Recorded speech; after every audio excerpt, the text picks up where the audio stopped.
Мистецтво заради порятунку людських життів. Сьогодні в центрі Торонто відкрилася виставка українсько-канадського митця Тараса Полатайка. 9 лютого в стінах творчого простору BEC, що на 315 Кінг-стріт Вест, Торонто, відбулась презентація виставки фотокартин українсько-канадського митця Тараса Полатайка. Творчий проєкт досліджує концептуальні перетини розриву та відновлення. Митець привертає увагу до культурного конфлікту, переміщення, ідентичності та моментів культурного геноциду. Exhibition is part of a collaborative campaign designed to raise awareness and support for Ukrainians at this critical moment in history. The works in the exhibition are for sale, with net proceeds going towards Taras Polataiko's extraordinary efforts to provide food, medicine, protective clothing, and surveillance drones. I am an art dealer, and this is a project space where I do work that I feel is very socially important. I've represented this artist, Taras Polataiko, for over 25 years now, and I was planning on doing a show, and the moment at this time, his work is so incredibly poignant. It's about cultural oppression in Ukraine and a very long history of oppression. And so we thought it was really important to do this show at this time to create awareness of that message. So the BCU approached us to see if we would be interested in doing a fundraiser, and we would just close the show, which will now tour museums across Canada.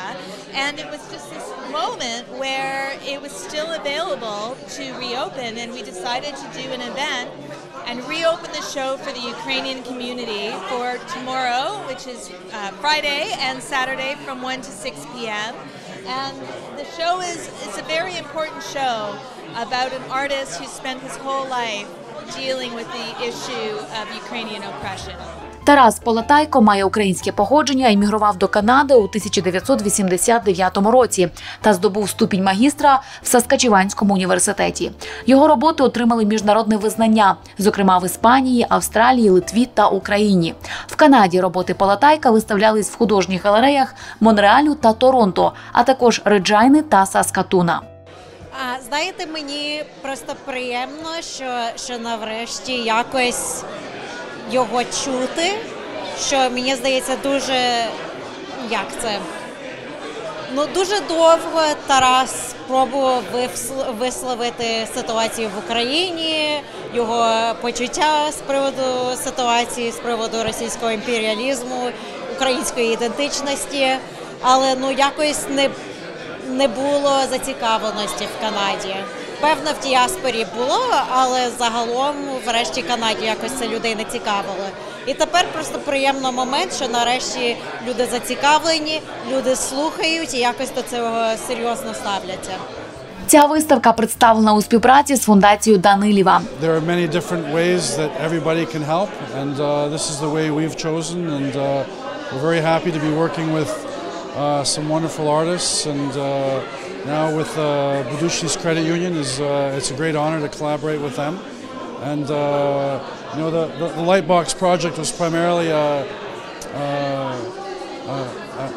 an awareness campaign to make sure that what's happening in Ukraine is foremost in everybody's thoughts and minds, and that people realize and acknowledge that this is an important thing in our life and for our future and the future of democracy and society. The Dan Alou Foundation has launched the Freedom Heart Initiative as a fundraising endeavor that involves public programs, a mural project, which you can see along King Street here, and the Freedom Heart Lightbox, which can be purchased through our website at freedomheartukraine.com. We also have a limited number of lightboxes available this evening over at our coat check for purchase. The Lightbox serves as a beacon to remind Ukraine that we stand with them in this fight for freedom and democracy. It is our goal to light up every window in solidarity. Під час презентації виставки Тараса Полатайка відбувся тихий аукціон. Фінансовим партнером заходу стала кредитова фундація «Будучність» разом із ініціативою «Есист», що допомагає українським лікарням з необхідним медичним обладнанням та імплантами для пацієнтів з важкими травмами, отриманими внаслідок війни. In response to the war in Ukraine, BCU Foundation established a medical humanitarian initiative called CAUSE, Canadian Assistance to Ukraine for Surgical Equipment Fund. CAUSE provides orthopedic and trauma surgical supplies for Ukrainian hospitals and physicians caring for patients with wartime injuries. You can donate by dropping off your donation in the box or by tapping your credit card to a terminal. You can also visit the silent auction table next door, as all proceeds from the silent auction will go towards Assist. We started collecting supplies for Ukrainian surgeons and hospitals when the war started, and the BCU Foundation kindly organized the shipment of these supplies to Ukraine. And so we collected over $1.5 million of orthopedic implants, supplies, and other surgical instruments, and shipped them through the Mies company, and were able to successfully deliver them to hospitals across Ukraine. But this initiative hasn't been sustainable. In Canada, surgeons and physicians don't control the supply of all of these implants, and it's getting harder and harder to collect them. Next slide. So what we learned in talking to the surgeons in phase 1 was that they're encountering very complex traumas that they haven't seen before, and many surgeons in Canada haven't seen. And so this is just one example. This is on the left, that's an x-ray of the knee, and what you can see is the bone is shattered. And on the right, you see the patient's leg, and what happened was there was a blast, they lost tissue, so muscle, skin, and bone, and they had an external fixator put on, and basically you have to rebuild that entire bone, and that's a very challenging problem to deal with. Next slide. But if you have the right implants, it's quite easy to do. So next slide.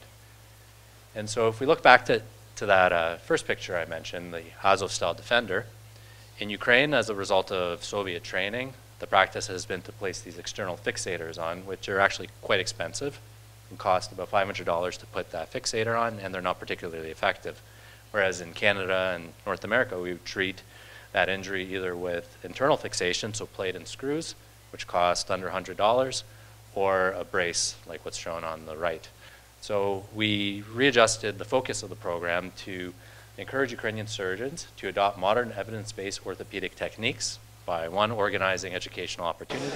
Yeah, so it's very difficult for them to treat these injuries because they not only injure the bone, but they also injure the skin and the muscle, and it requires a multidisciplinary team of surgeons, orthopedic surgeons and plastic surgeons, to treat them over multiple surgeries over multiple days and weeks. The soldiers tell their stories in their own words.